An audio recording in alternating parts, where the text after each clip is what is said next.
Perfect. Perfect. Perfect. গাজীপুরে অবস্থিত বাংলাদেশ সমরাস্ত্র কারখানা বা বিওএফ বাংলাদেশের সশস্ত্র বাহিনীর জন্য অত্যন্ত গুরুত্বপূর্ণ একটি প্রতিষ্ঠান। এখানে সামরিক সরঞ্জাম এবং গোলাবারুদ উৎপাদন করা হয়। সাম্প্রতিক সময়ে বিওএফ নতুন করে বেশ কিছু প্রোডাকশন লাইন চালু করার উদ্যোগ নিয়েছে।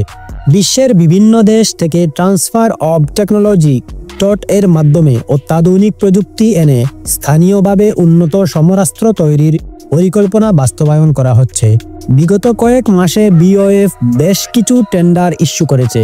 চলমান প্রকল্পগুলোর মধ্যে অন্যতম হল V short range air defence missile বা ভিসারাগ এবং anti tank guided missile ATGM প্রকল্প।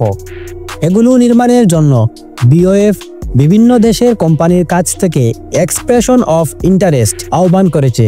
বিশেষ করে তুরস্কের উনতাস এবং ভিসারাগ মিসাইলের জন্য লাইসেন্স নিয়ে উৎপাদনের পরিকল্পনা করছে বিওএফ।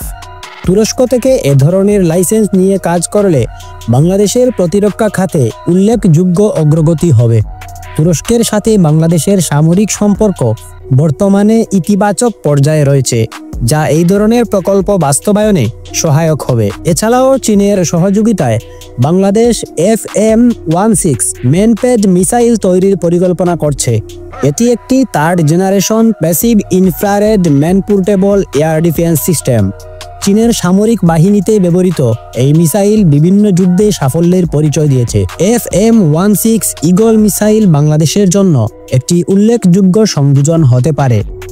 এটি দেশের আকাশ প্রতিরক্ষা ব্যবস্থাকে আরও শক্তিশালী করবে। বাংলাদেশ সমরাস্ত্র কারখানায় 105 মিলিমিটার, 122 মিলিমিটার এবং 155 মিলিমিটার আর্টিলারি শেল উৎপাদনের জন্য নতুন প্রোডাকশন লাইন স্থাপন করা হচ্ছে।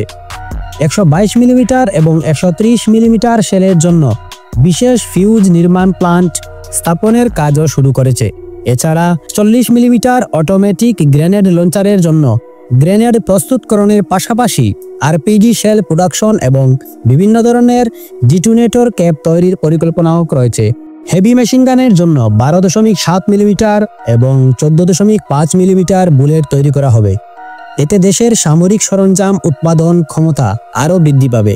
এছাড়াও বিওএফ থেকে বিভিন্ন সময়ে দেশীয় উৎপাদনে সক্ষম হওয়ার জন্য বিভিন্ন উদ্যোগ নেওয়া হয়েছে।